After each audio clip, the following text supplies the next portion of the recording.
अस्सलामु अलैकुम व रहमतुल्लाहि व बरकातहू। दोस्तों, आज की इस वीडियो में हम एक ऐसे मौजू पर बात करने जा रहे हैं जो सिर्फ मुसलमानों के लिए ही नहीं बल्कि पूरी इंसानियत के लिए बेहद अहमियत रखता है। जी हाँ, हम बात करेंगे कुरान मजीद के पैगाम की। कुरान एक रहनुमा, कुरान एक रोशनी जो इंसानियत के लिए हिदायत और असल पैगाम है। पार्ट 1, कुरान का तरुफ। दोस्तों, कुरान अल्लाह की वही है जो नबी करीम आन पर 30 साल के अरसे में नाजिल हुई। यह एक ऐसी किताब है जो इंसान को उसके रब से राब्त करने का जरिया है। इस कुरान के अंदर सिर्फ इबादत और अकीदों का जिक्र नहीं बल्कि जिंदगी के हर पहलू, इंसाफ, अमन, मोहब्बत, अखलाक और मुआशरे की बेहतरी के लिए रहनुमाई दी गई है। पार्ट 2, कुरान सिर्फ मुसलमानों के लिए नहीं, यह कुरान किसी एक कौम, एक नस्ल या एक जुबान तक महदूद नहीं। कुरान का पैगाम यूनिवर्सल है, पूरी इंसानियत के लिए। इसका असल पैगाम है इंसानियत की फलाह, इंसानियत की नजात और इंसान को रोशनी की तरफ रहनुमाई देना। पार्ट 3, कुरान का बुनियादी पैगाम। कुरान इंसान को 3 बड़ी हिदायतें देता है। तौहीद, सिर्फ अल्लाह की इबादत। रिसालत, नबी कौम की तालीमात और रहनुमाई। आखिरत, हर इंसान को अपने आमाल का हिसाब देना है। यह 3 बुनियाद इंसानियत के लिए असल रहनुमाई हैं। पार्ट 4, कुरान और इंसानियत। कुरान इंसान को इज्जत और बराबरी का पैगाम देता है। हर इंसान बराबर है। अल्लाह कुरान में फरमाता है, इन्ना अकरमकुम इंदल्लाहि अतकाकुम। सूरह हुजुरात 39-13, यानी तुम में सबसे अफजल वो है जो सबसे ज्यादा परहेजगार है।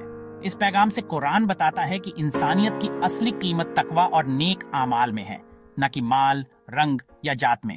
पार्ट 5, कुरान और इंसाफ। कुरान इंसाफ को इंसानियत की बुनियाद बनाता है।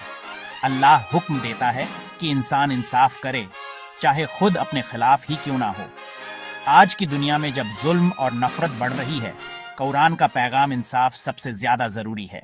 पार्ट 6, कुरान और अमन। दोस्तों, कुरान का पैगाम अमन और सुलह है।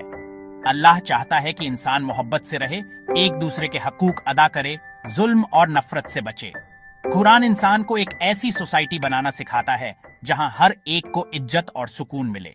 पार्ट 7, कुरान और तालीम। कुरान की सबसे पहली वही का लफ्ज था, इकरा, पढ़ो। यह पैगाम इंसानियत को इल्म और तालीम हासिल करने की दावत देता है। आज जब साइंस और नॉलेज इंसानियत की तरक्की का जरिया है, कुरान हमेशा के लिए इंसान को इल्म के रास्ते पर चलने की रहनुमाई करता है। पार्ट 8, कुरान और आज का इंसान। आज का इंसान डिप्रेशन, टेंशन और मटेरियलिज्म का शिकार है। कुरान इंसान को सुकून और रोशनी देता है। ये इंसान को असली मकसद हयात समझाता है और अल्लाह से राब्त मजबूत बनाता है। कुरान एक हीलिंग बुक है जो दिल को तसल्ली और रूह को सुकून देती है। पार्ट 9, कुरान और यूनिटी। कुरान इंसान को एकता का पैगाम देता है। वात्सिमु बिहब्लिल्लाहि जमियन वला तफर्रकू, यानी अल्लाह की रस्सी को मजबूती से पकड़ो और तफर्रुक में मत पड़ो। आज की डिवाइडेड वर्ल्ड में यह पैगाम इंसानियत को जोड़ने का सबसे बड़ा जरिया है। कंक्लूजन। दोस्तों, कुरान एक रहनुमा है, एक रोशनी है और असल में एक यूनिवर्सल कॉन्स्टिट्यूशन है जो इंसानियत को इंसाफ, मोहब्बत और सुकून देता है। अगर इंसान कुरान की तालीमात पर अमल करे तो दुनिया से जुल्म, नफरत और फसाद खत्म हो सकता है।